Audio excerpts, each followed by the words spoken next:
So here we go, making 1-bit music on the Mythlite 4th computer, or 1-bit music on a computer that's 266 times slower than an 80s home computer. Um, so just to give you some context, who am I? I'm a computer enthusiast. I've always loved computers since I was a kid. Ever since I've been able to draw circles and make noise, I've been completely captured by it. I'm a very simple person. Um, if I find like there's a concept, a technological concept that has too many abstractions, I find it's generally better to find the simplest form of it as possible, because naturally complexity will rise out of combining a bunch of simple things, right? So you always want to find the simplest solutions to most problems, because the more simple solutions you layer on, they eventually become complex. I'm a person that's looking for powerful tools, so to get through everyday problems, to learn more about our reality around us, and just to have fun in general. Lastly, I like timeless concepts. I'm a big fan of you learn about a tool or an idea, and like it doesn't have to have a physical manifestation, but you can make it if you ever need it, or use it and employ it. So given that, fourth is a very attractive technology to me. It's both simple and it's very powerful. So fourth is a programming language and a methodology that typically tends to come out naturally out of people creating like these expressive macros at the assembly level. And a lot of the time, if you look at it just right, it looks like Lisp, in the sense that like you can have higher order functions. You can express, in Lisp, you have your prefix notation. In fourth, it's postfix for your operations, so on and so forth. And you can see some examples here. What's actually happening here is everything is being loaded up onto a stack. And then we call add will add these two together, leave a value on the stack, add those, add those, add those, and then finally add the last one and leave a number on the stack. The second line here expresses the exact same thing, just a different order of operations. Like the data is coming in at a different order.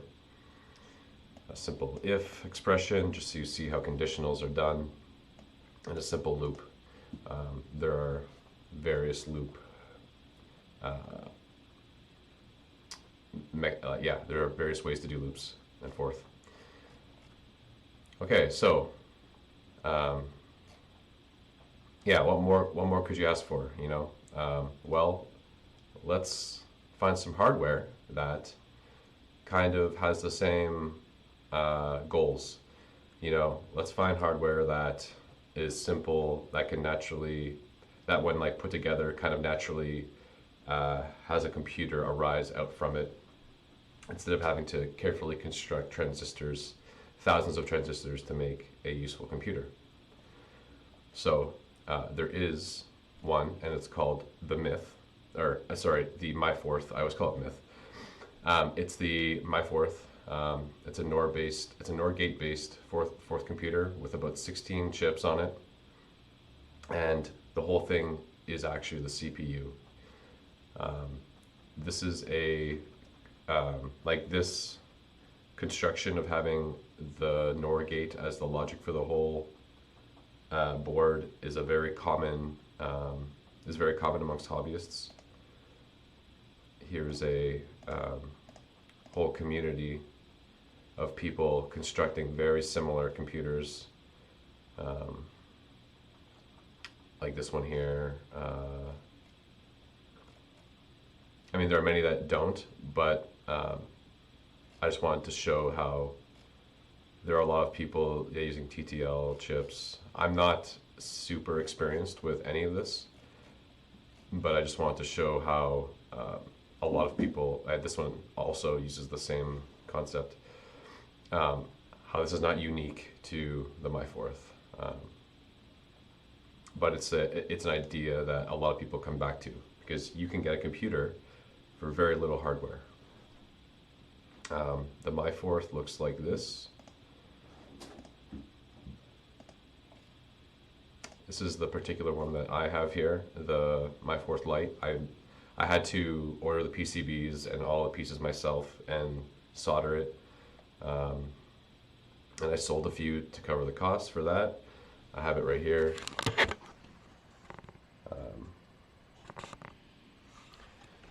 I do have one left if anyone's interested. But yeah, it's pretty small. It's about 2 credit cards width, but very little memory in it. And it does have the I2C port, which allows me, which is what this whole project is kind of based around, how fast I can push out ones and zeros, but we'll get to that.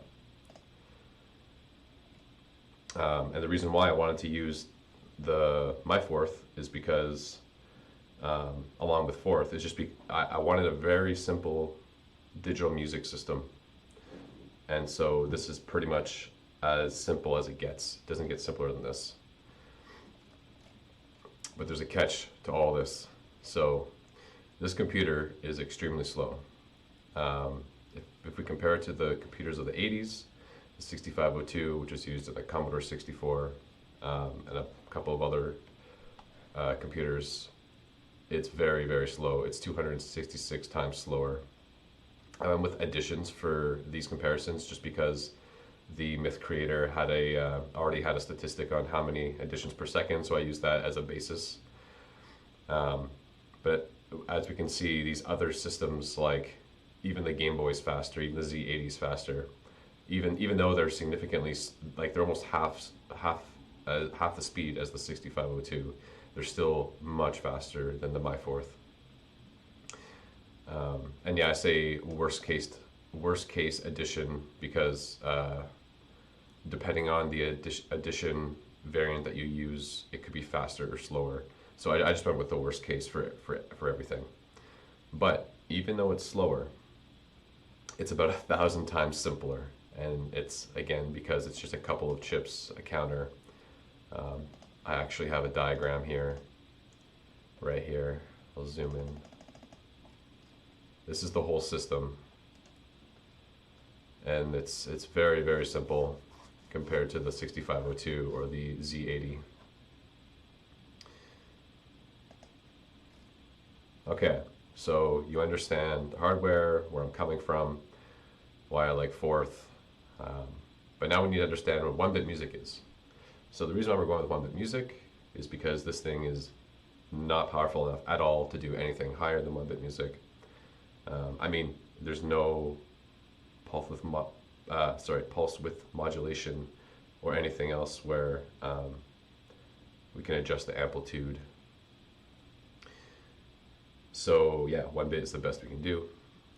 This is a very common demo example. Tim Fallon was someone who made a bunch of music back in the day for the ZX Spectrum, and then he eventually graduated to other systems that allowed him to use higher than 1-bit. Even on the same ZX Spectrum, there was an audio chip that he had access to sometimes that he would use, but he's most well known for his 1-bit music, from what I understand. So I'll just play a sample of this.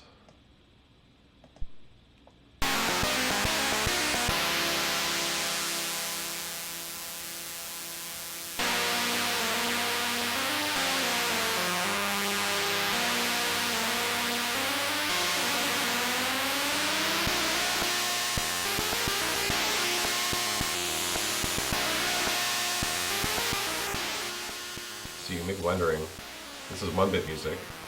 This is all happening on a single speaker. How are there 6 channels?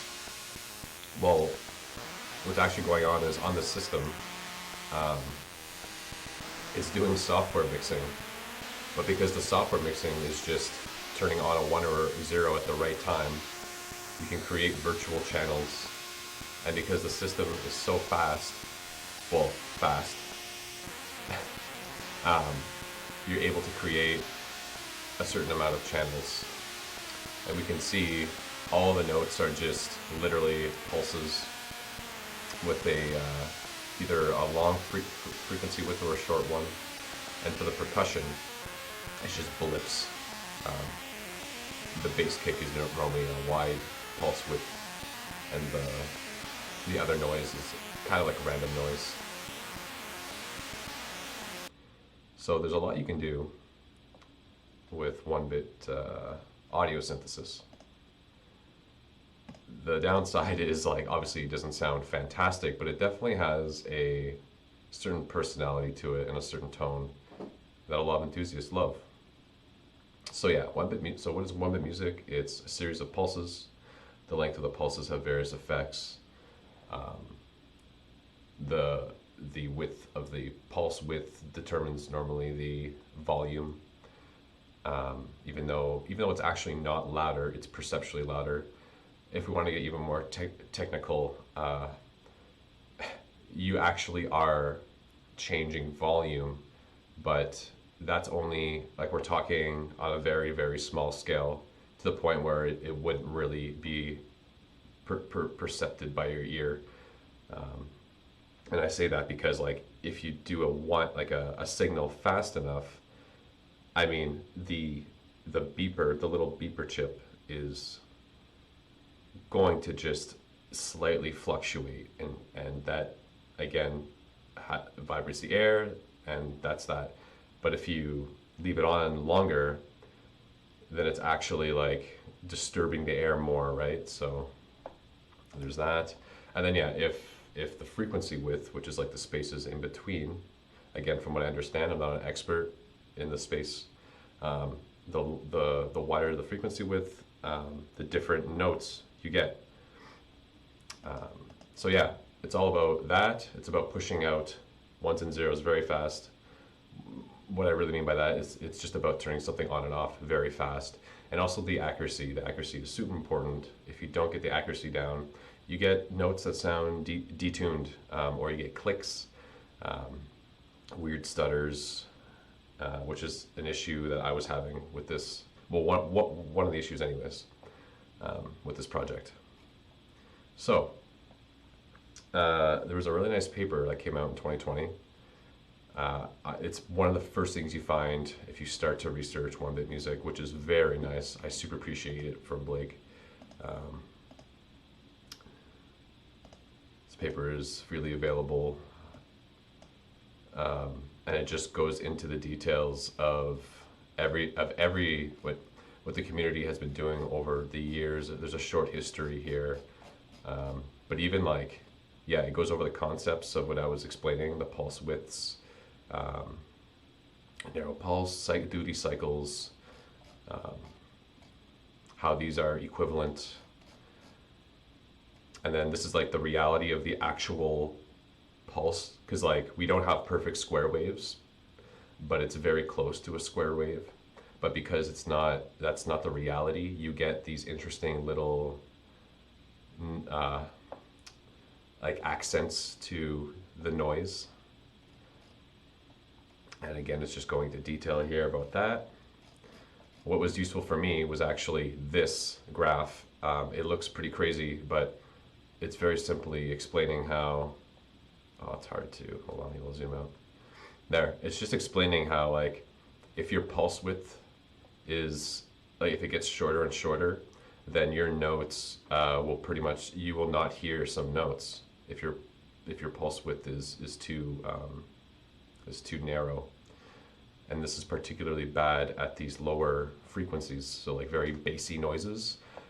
If that pulse width, like I was, like this, like these here, these little spikes, if they're too narrow, you will never hear the lower frequencies. And as we go up the frequency ladder, we see this is less of a problem, and you can use those thinner pulse widths. So this has actually helped me figure out that I was using too narrow widths for what I like. I wanted a cleaner sound, so this was part of me figuring that out. So I super appreciated that this existed. More, yeah. So this was talking about what I was saying earlier about like how if the pulse width is thin enough, you actually do have a real effect on volume, but like we're talking very, very small amounts, to the point where if your if your sample rate is high enough, there's no difference. It's literally nothing.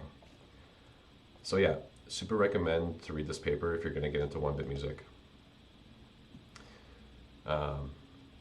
So one issue is this paper relies on a concept of, hold on, we'll get to the code. This paper explains the most widely used technique for one-bit music.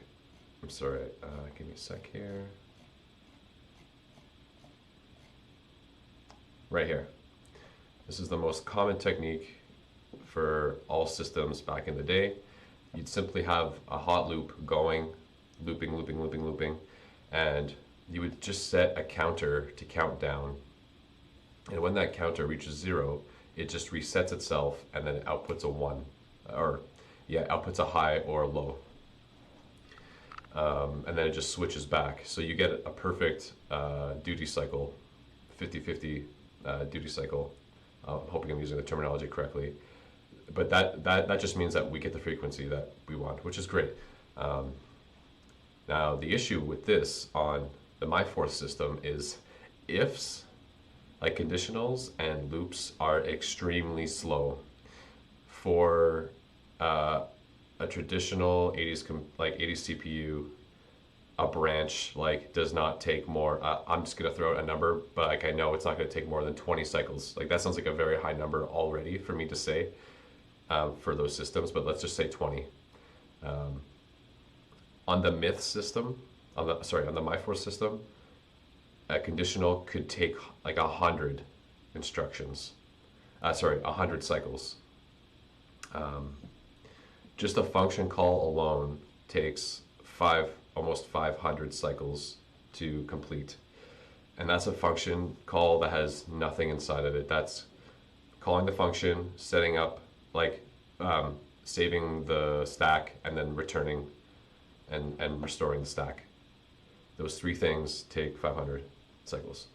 So immediately I was like, shit, what do I do?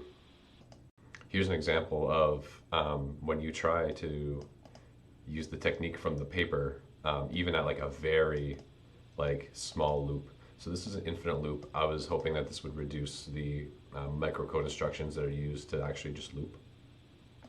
This is our counter, subtract 1. This is our conditional. If it equals 0, then we go inside here. We just drop the counter value and we do the XOR and we reset it, just like what's in the paper.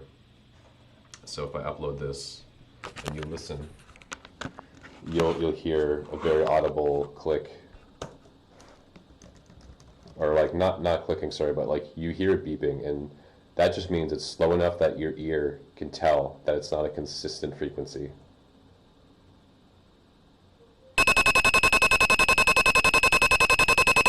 And I'll just go on forever. And I had to reset it there.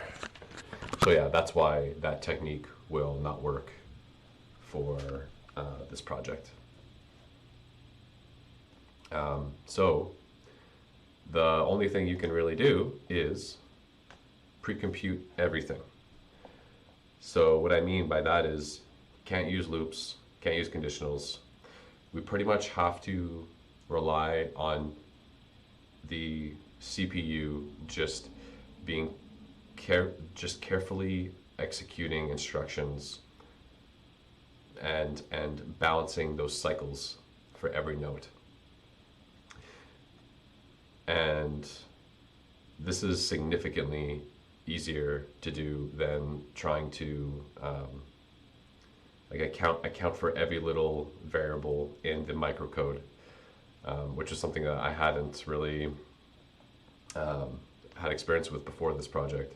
So yeah, all we need is we need to find the fastest instruction to waste cycles, because we want to do a high and then just wait as long as we need to wait.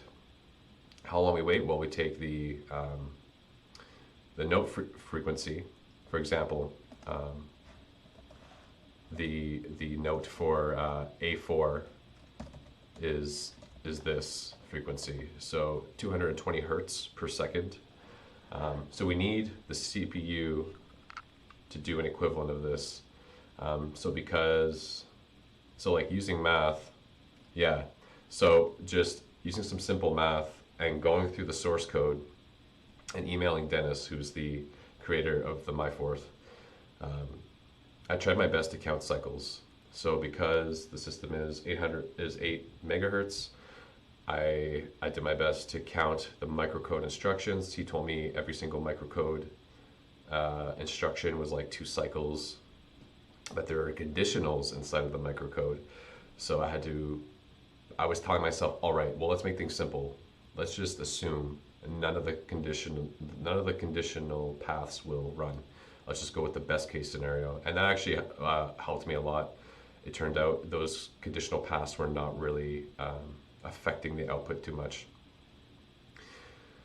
Regardless, it was super hard still. I spent hours adjusting, recounting, making sure I understood that I was actually counting correctly. This is this is the microcode for the MyFourth XS. It's the same that is used for the MyFourth Lite, which is what I have here. And you can see already, like, there are instructions that use macros that have instructions within them that call other instructions, and very quickly it's easy to get lost.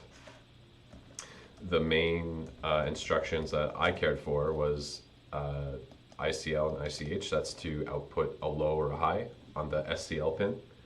To be clear, the SCL pin is this one here where the yellow is coming out.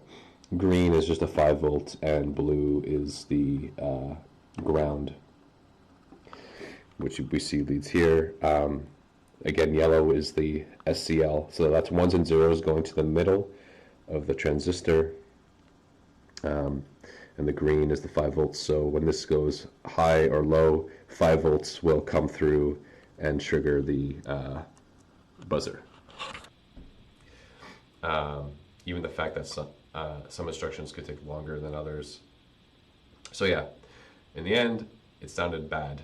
And what I mean by that is even though I thought I had counted the cycles correctly, I was still off by like a whole by 2 half tones most of the time.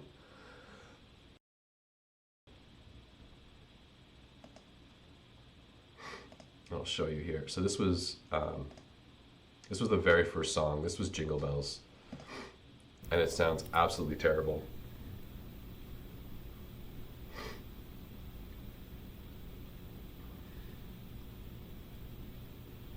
So it's loading. I'm loading up the code onto the MyFourth. That's going to output it to this little beeper.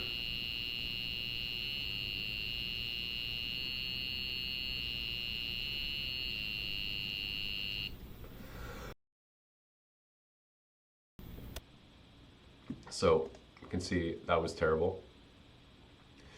With some more work, I got even closer to better sounding notes by doing a recount of the cycles. So this is Better Off Alone. A lot of people are familiar with it. I'll just play it here. I'm loading up the song once again. It's going to play to that little speaker. You can see now I'm constructing songs in their own files.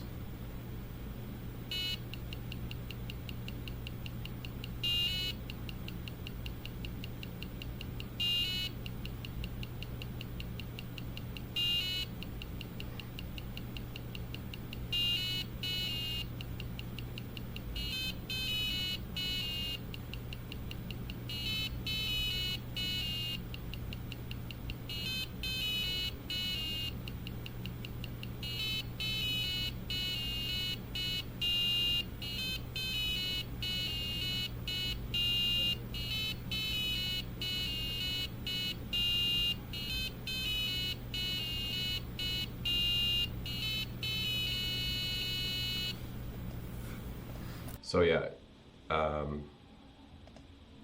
was still off. Sounded like the My Fourth was like a drunken robot trying to play the Titanic song with the shitty flute meme.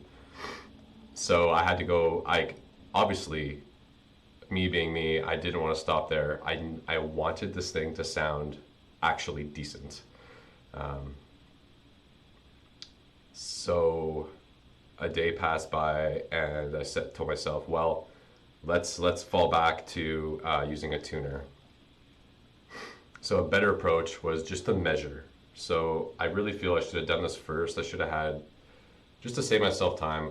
Ideologically, I didn't want to do this because I wanted to derive the notes just from first principles, just from counting the cycles. Um, but in retrospect, if I had like a tool to measure like the clock cycles, even going through the system, uh, I should have still been able to derive that. Or yeah, there are too many variables to the microcode and to constructing songs that it's too easy to mess up the timing for anything. So I got a little guitar tuner and I started to adjust the function calls to eventually just make everything perfect. I did that across a bunch of octaves, and now it sounds very good. And I'm very happy with how it turned out. And just to show you, these are, yeah, so I'll explain the code a little bit here. Let's move this over there. So these are just no-op instructions. They literally do nothing, and you can see one calls the other calls the other. Because a function call itself burns cycles. So these, just simply nesting them, you're already burning more cycles. And then eventually I stacked them up. And I had to do it like this because the myth has very little memory, like I was explaining earlier. Ideally, if this thing had tons of memory, I would just use the NOP instruction everywhere. This instruction, which is this up here, is literally loading the next instruction from memory. And that's all it does. And that alone takes 44 cycles. But that would have allowed me to be extremely precise, and the math would have been much simpler. So these are the notes that I had to use the tuner on. You can see here I wait 296 function calls. Actually, sorry, 298, because we need to consider the function calls that make the high a bit longer, like I was saying before. So you can imagine this is like 2 and then 296. ICH is pulling the SCL pin high, ICL is pulling the SCL pin low. The loop is just to call the same note over and over again. So that's why it has no effect on the actual frequency that comes out. If the loop is too long, it will create a click, because it needs to take cycles to overflow, and it, like, from an 8-bit value to a 16-bit value. So I did that for all these octaves. You can see for a couple of them, I did some, I'll call them micro tunings. It's just adding some NOP instructions to further make them perfect. But when you really get to the higher notes, that's pretty much like, it's very, very necessary. There's no way you can get the precision you need without starting to use the knobs directly. I could squeeze out a couple more notes, but I would make this severely quiet. Another thing to note is you'll see like ×2, ×4, ×8, ×16, and that's because lower notes are slower by a factor of 2. So like these are twice as fast, these are twice as fast as this, these are twice as fast as this, so on and so forth. So in order for them all to have the same length, I have to do this multiplication. And then I had some little sound effects. This was just a random 100 on and offs I generated with a small little piece of JavaScript. Um, it was worth it just to have like a noise, like a random noise. I made sure if there are two ICHs beside each other, it'll make it louder, which is it's not something I wanted at all. So I actually just went through here manually and removed them. This is a very bassy noise. It's even lower than the lowest note.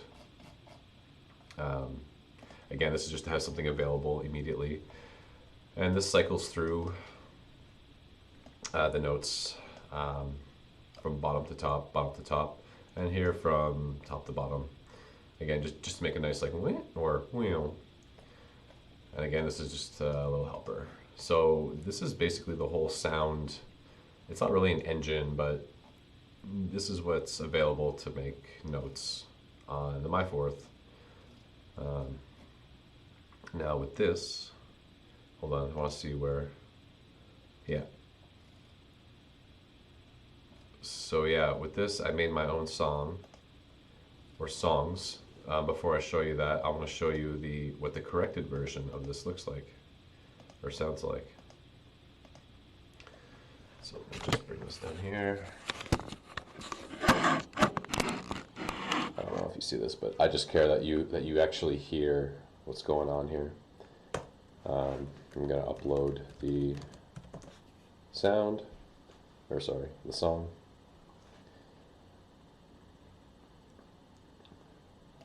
While that's loading, I can show you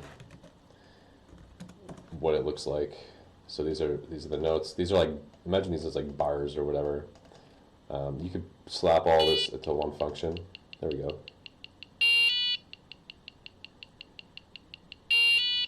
The notes are now actually tuned.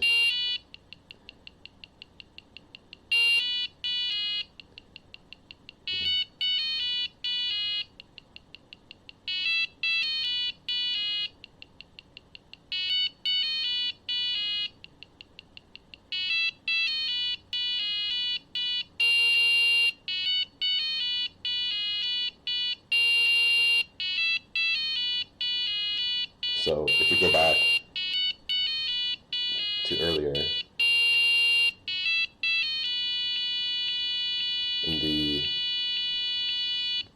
if you go back earlier to in the video and listen to the other rendition of that, you'll notice a huge difference. And I forget if I think I do show the code. You'll see I had to adjust the values because the new tunings changed the timings, because the instructions that I use to slow or speed up the CPU will obviously affect how fast everything runs. So a lot of this sound construction is like a balancing act that you have to get just right. This is like the little kick. I call this kick. That's a tick tick tick tick tick that you were hearing, because there's really no other way to get like a nice little drum kick. And then yeah, you string together all the pieces that you want to repeat or use over and over. Say I call this one 4 times, and you just call the song in the end, and that's it.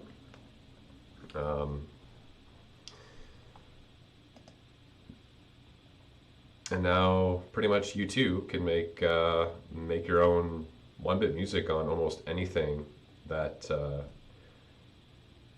that has at least, what is it? I guess it's at least 1,000 hertz. So something can go 1,000 hertz or less. You can make the notes for most of the octaves, which is really nice. You don't even need a computer. So there are videos on YouTube you can find of race cars even playing songs, and that's because their engines are going at the correct frequency. So yeah, if you have any questions or comments, you can email me, inbox@leafout.ca. And yeah, hope this explained how to make 1-bit music on pretty much any system, and you learned something new. And I really look forward to like someone trying this out and maybe getting back to me on where I can improve. I would love if the system could do more than what I'm already pushing it to do. And yeah, thanks for watching.